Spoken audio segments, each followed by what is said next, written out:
మన Telugu Desam party Janasena party అభ్యర్థులను ప్రకటించడంతో తాడేపల్లి ప్యాలెస్లో భూకంపం వచ్చినట్టుగా ఉంది. ఒకేసారి 99 సీట్లు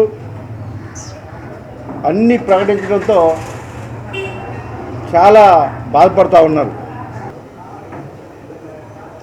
పదే పదే పొత్తుల గురించి మాట్లాడాల్సిన అవసరం లేదు. అది మా అంతర్గత విషయాలు.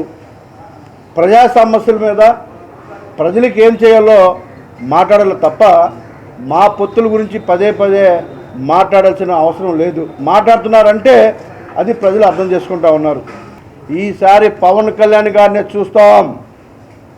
రేపు మేము గుద్దుడికి అమాయకులు తెలియని వాళ్ళ చూపిస్తాం. మీకు కనిపిస్తుంది కాపుల అమాయకులు లేకపోతే తెలివైన వాళ్ళు కనబడుతుంది అని చెప్పేసి ఇవాళ కాపు సోదరులు ఈ రాష్ట్రంలో అనుకుంటా ఉన్నారు. మీరు అమాయకులు అనుకోవద్దు. ఆ రోజులు పోయాయి. ఇప్పుడు తెలిసాయి. అందరి జీవితాల గురించి తెలిసాయి. అందరూ ఒకటే డిసైడ్ అయ్యారు. మేము పవన్ కళ్యాణ్ చూసి ఓటేస్తాం తప్ప ఇక్కడ లోకల్గా ఎవరిని చూసి ఓటేసే పరిస్థితి లేదు అని చెప్పేసి వాళ్ళు డిసైడ్ అయిపోయి ఉన్నారు. ఎవరు అమాయకులు ఎవరు తెలియని వాళ్ళో రేపు ఎలక్షన్లో తెలుస్తుంది. మా నాయకుడు మాటే వేదం. మా నాయకుడి వెంటే ఉంటాం.